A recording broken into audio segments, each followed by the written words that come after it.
हैं, 24 घंटे काम करते हैं, एक बदला मजदूर की तरफ गुलामी करते हैं।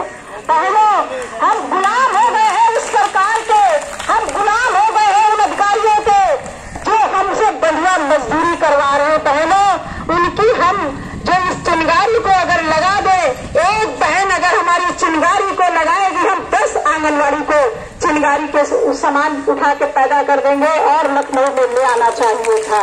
बहनों, बड़ा संघर्ष करना पड़ रहा है हमारी बहनों को। वो हमारा जो इको पार्क है, अभी बहुत ज्यादा देरी नहीं हुई, 29 सितंबर को हमारी महामहिम श्रीमती राज्यपाल आनंदीबेन पटेल हमारे कानपुर में आई थी। हमारी कानपुर की बहनें जरा एक बार हाथ खड़ा करें, कितनी बहनें हमारी यहाँ उपस्थित है, ईमानदारी से हाथ खड़े करिए। कानपुर की हमारी बहनें कितनी इकट्ठे हैं यहाँ पर। उन लोगों ने देखा था कि जो हमारी महामहिम राज्यपाल मैडम आई थी कानपुर में, कानपुर नगर और देहात से कम हमारी वहाँ 3-4 हजार की संख्या में वहाँ पर इकट्ठा थी और एक साथ आंगनवाड़ी और सहायिकाएं इकट्ठा थी। वहाँ मैंने प्रचार किया था। बहनों, शर्म की बात है, वहाँ हमको क्या मिला? एक बात बोली थी मैडम ने, शायद कानपुर की बहनें जानती है। उन्होंने ये कहा था, बहनों, आंगनवाड़ी वर्कर इतनी बढ़िया वर्कर है, इतनी अच्छी वर्कर है कि हमारे नन्हे खिलने को ऐसा पढ़ाया लिखाया और आगे बढ़ा दिया। और एक बात और बोली थी कि सबसे कम पैसा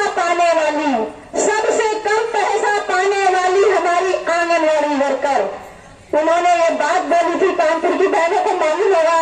और दूसरी ये बात बोली थी कि सबसे वेतन ज्यादा पाने वाले ये हमारे अधिकारीगण।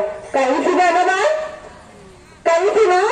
तो बहनों, क्या हमारी स्मृति ईरानी जी को, जो हमारी महामंत्री जी हैं, क्या उनको नहीं पता है कि हमारी आंगनवाड़ी वर्कर को कितना पैसा मिलता है और वो कितना काम करती है?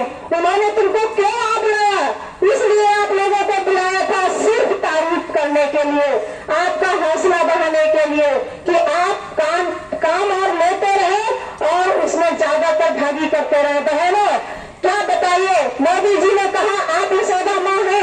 सच में आप यशोदा माँ है अगर, तो खाली पेट रहकर आप यशोदा माँ कैसे बनी रह सकती हैं? अपने अधिकार के प्रति आप कैसे भूल सकती हैं उन अधिकारियों को जिन्होंने खाली पेट आपको यशोदा माँ बना दिया?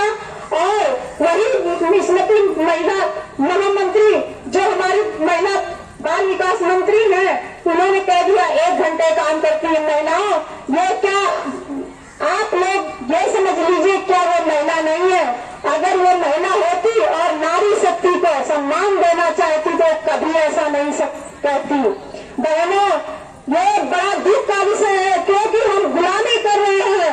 हम गुलामी की जंजीरों में ऐसा जकड़ चुके हैं कि उन्होंने हमें ऐसा अपमान किया, अपमान भरा शब्द कहा हमारी बहनों को, तो कभी इस बात को भूलना नहीं चाहिए और हमें आगे बढ़ चढ़कर हिस्सा लेना चाहिए, संघर्ष करना चाहिए। बहनों, कि हम अगर जो नारे देते हैं उसका एक मतलब जरूर होता है। कहते हैं ना, जब किसी शब्द में कोई ना कोई अर्थ जरूर छुपा होता है। अगर हम उस नारे का सम्मान करते हुए अगर हम उसका संघर्ष करें, आंदोलन करें, तो शायद हम लोगों के अंदर एक महिला अगर हमारी जागे